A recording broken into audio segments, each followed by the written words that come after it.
Shamantakas Infraswari, Shamantakas Aurum. Premium 2, 3 and 4 BHK luxurious apartments near Pragati Nagar, Kaman, Bachapalli, Hyderabad.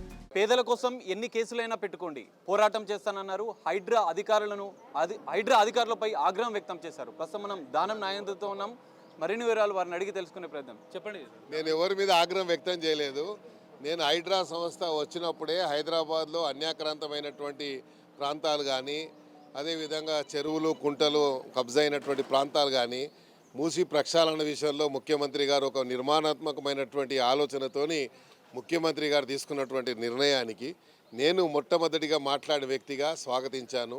Hydraa తెచ్చినందుకు Hyderabad ప్రజల తరఫున నేను ధన్యవాదాలు కూడా చెప్పడం జరిగింది.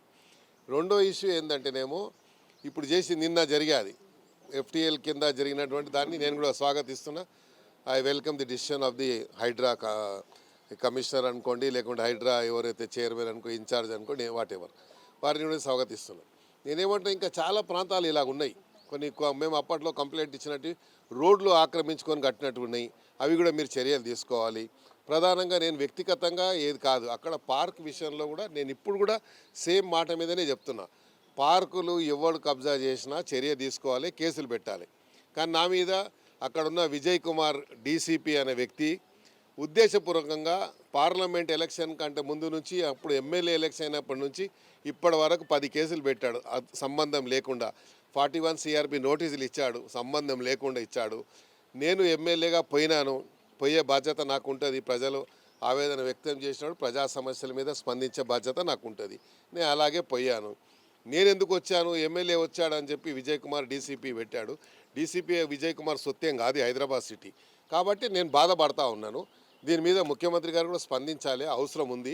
ఎందుకంటే నేను ప్రజాప్రతినిధిగా హైదరాబాద్ సిటీలో ఇప్పటి వరకు వేరే ఏం కేసు లేవు. నేను ప్రజా వ్యతిరేక విధానాల మీద పోటీ చేసిన, పోరాటం చేసిన దాని మీదే కేసులు ఉన్నాయి. వ్యక్తిగతంగా వేరే ఏ కేసులు నా మీద లేవు ఇప్పటి వరకు, దేవుడు దయ వల్ల, ప్రజల దయ వల్ల. కాబట్టి నేను అదే చెప్పాను. నేను ఎందుకంటే ఏదైనా కానీ స్పందించే అలవాటు మాకుంది. ప్రజా సమస్యలు వస్తే 30 సంవత్సరాల నుంచి ఈరోజు ఎమ్మెల్యేగా ఉన్నామంటే ప్రజల మీద, ప్రజలకు జరిగితే అన్యాయానికి స్పందిస్తాం కాబట్టి ప్రజలు మమ్మల్ని ఆదరిస్తారు. దాని మీదనే నేను అక్కడ జరిగిన దాని మీద మాట్లాడాను. ప్రధానంగా రెండో విషయం దేనికి నేను దాని మీద రియాక్ట్ కావాల్సి వచ్చింది, ప్రైవేట్ వ్యక్తులతో కాంపౌండ్ వాల్ కట్టించారు, అది తప్పు. హెచ్ఎండిఏ డిపార్ట్మెంట్లో, మున్సిపల్ డిపార్ట్మెంట్లో, మన హైదరాబాద్లో పార్క్స్ అండ్ ప్లే గ్రౌండ్కి సంబంధించినటువంటి డిపార్ట్మెంట్ ఒక సంస్థ ఉంది. వాళ్ళ దగ్గర నిధులు ఉన్నాయి, కట్టొచ్చు. లేదా నేనే చెప్పాను, నా డబ్బులు, నా నిధులు ఉంటాయి, ఎమ్మెల్యే ఫండ్ ఉంటుంది, ఆ ఫండ్ ఇస్తాను, కట్టిస్తామని చెప్పాను. అదేవిధంగా పార్క్ ఎలా కట్టాలో అలా కట్టాలి. అలా కట్టకుండా అది ఫెన్సింగ్ వేశారు. ఆ ప్రజలకు అంటే ఎస్సీలు ఉన్న బస్తీకి రోడ్డు పోకుండా చేశారు. కాబట్టి ఆ రోడ్ ఇవ్వాలి. రోడ్ అనేది అది హక్కు ప్రజలకు. ఏ రోడ్ అన్నా ప్రజా రోడ్డు ఉంటే ఆ రోడ్డు వాడుకునే అధికారం వాళ్ళకు ఉంటుంది. అది చెప్పాను. అంతే తప్ప నేను హైడ్రా కమిషన్ మీద, ఆయన చైర్మన్ మీద, రంగనాథ్ గారి మీద నాకేం కోపం లేదు, లేకపోతే విజయ్ కుమార్ మీద ఏం కోపం లేదు. కానీ వాళ్ళు అధికారులు ఇట్లా నాకు తెలిసి హైడ్రా రంగనాథ్ గారు చర్యలు తీసుకున్న దాని మీద ఇప్పుడు కూడా నేను స్వాగతిస్తున్నా. మన కూకుడుపల్లి చేశారు, బాచుపల్లి చేశారు, నిన్న ఇక్కడ ఉస్మాన్ సాగర్ ఇక్కడ చేసినట్టు చూశాను పేపర్లో. దాన్ని స్వాగతిస్తున్నాం. అలాంటి పనులు చేయాలి. ఎందుకంటే అలాగ అన్యాక్రాంతమైంది కాబట్టి ఏదైతే న్యాచురల్గా, ఎందుకంటే ఈరోజు వాటర్ స్కేర్సిటీ, న్యాచురల్గా ఏదో గ్రావిటీ ద్వారా వచ్చేటువంటి నీళ్లు ఎఫ్టీఎల్లో ఉన్నటువంటి ప్రాంతాలు కానీ, లేకుంటే అప్పట్లో ఏం తీసుకున్నారంటే 2-3 అంశాలను పరిగణలోకి తీసుకొని main strip, up stream, down strip అని తీసుకున్నారు. ఆ డౌన్ స్ట్రీమ్, అప్ స్ట్రీమ్ కింద ఎక్కడెక్కడ ఉన్నాయి, దాంట్లో ఒకవేళ ఉంటే ఏంది అనేది చూసుకోవాలి మీరు. అంతే తప్ప నేను చేయొద్దని అంటలేం, చేయమని చెప్తున్నా, స్వాగతిస్తున్నాను. నిన్న జరిగిన దాని మీద, మొన్న బాచుపల్లి జరిగిన దాని మీద నేను స్వాగతిస్తున్నా. దాని మీద వేరే వాళ్ళకి వేరే అభిప్రాయం ఉండొచ్చు, కానీ హైడ్రా తీసుకునే నిర్ణయం నేను కూడా స్వాగతిస్తున్నా. కాకపోతే ప్రజాప్రతినిధులు ఎక్కడ పోవద్దు అనేది ఎక్కడైనా ఉందా?